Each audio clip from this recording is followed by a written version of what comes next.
The morning of my bachelorette party started off like any other Saturday. Sunlight streamed through the blinds, birds chirped outside, and my phone buzzed with messages from my bridesmaids about the evening plans.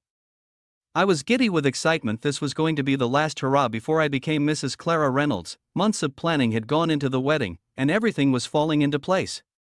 My fiance, Ethan, had been my rock throughout the process, always calm and supportive when I stressed about the details. He was the man I thought I'd spend the rest of my life with, charming, kind, and dependable. At least, that's what I thought. Ethan and I had shared so many tender moments leading up to the wedding. I remembered the night he proposed, under a canopy of stars by the lake where we had our first date. His hands trembled slightly as he held mine, his voice steady but soft as he asked me to be his forever. That memory was a beacon of light in my mind, a moment of pure, untainted love. My best friend and maid of honor, Lena, arrived around noon to help me get ready.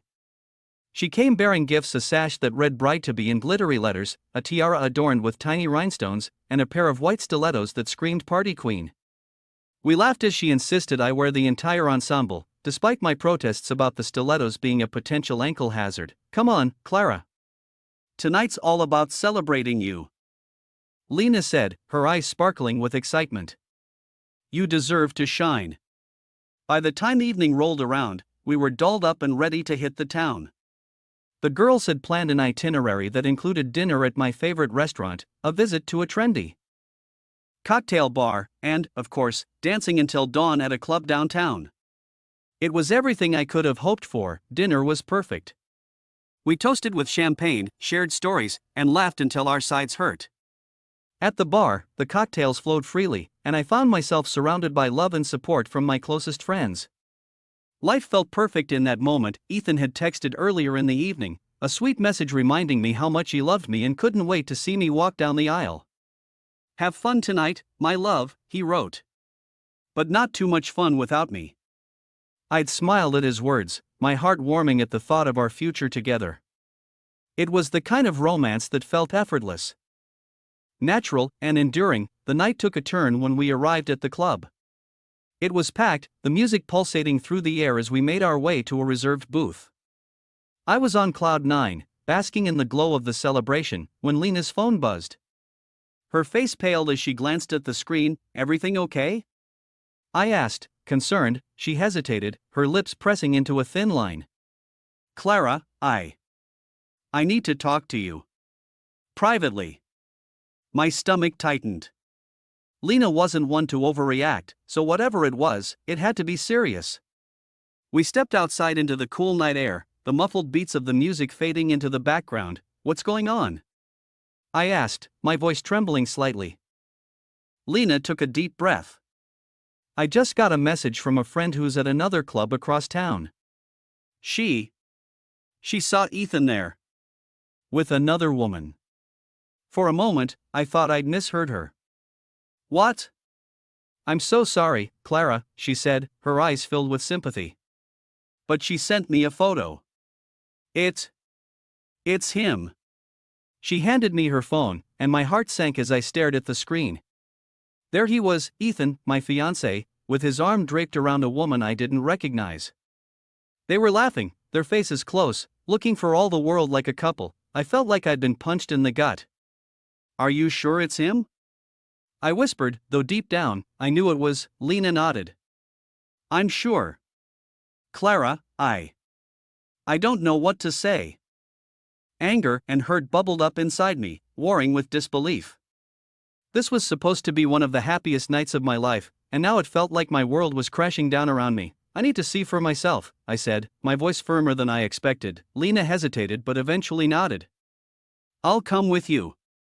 We called a cab and headed to the club where Ethan had been spotted. The ride there was tense, my mind racing with questions. Why was he there? Who was the woman? Had this been going on for long, or was it a one-time mistake? When we arrived, the club was just as crowded and noisy as the one we'd left. My eyes scanned the room, searching for him. It didn't take long. Ethan was near the bar, laughing with the woman from the photo. She was stunning tall, with long, dark hair and a figure that turned heads. My chest tightened as I watched him lean in close to say something to her, his hand resting casually on her waist. It was like a dagger to my heart. I didn't realize I'd started walking toward them until Lena grabbed my arm. "Clara, are you sure?" she asked, her voice laced with concern. "I have to," I said, shaking her off. As I approached, Ethan looked up and his smile faltered. His eyes widened in shock as he registered my presence. "Clara?" he stammered, stepping away from the woman. "What are you doing here?" I crossed my arms, my voice trembling with barely contained anger. "I could ask you the same thing."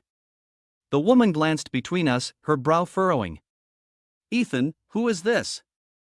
"I'm his fiance," I said, the words tasting bitter in my mouth. "And you are?" Her eyes widened in shock, and she took a step back. "Fiance? Ethan, what the hell is she talking about?" Ethan ran a hand through his hair, looking flustered. "Clara, this isn't what it looks like. I can explain." "Can you?" I snapped, my voice rising. "Because it looks like you're cheating on me a week before our wedding." He opened his mouth to respond, but I didn't give him the chance. "Save it. I've heard enough." Turning on my heel, I walked away, ignoring his calls for me to wait. Lena was waiting near the entrance, her face etched with concern. "Let's go," I said, my voice breaking. She didn't ask questions, simply wrapped an arm around me and led me outside. The ride home was a blur of tears and anger. I felt humiliated, betrayed, and heartbroken. How could Ethan do this to me? To us, by the time I got home, my emotions had settled into a cold resolve. I couldn't marry someone who would treat me like this. Ethan had made his choice, and now I had to make mine. The next morning, I called off the wedding. It was one of the hardest decisions I'd ever made, but I knew it was the right one.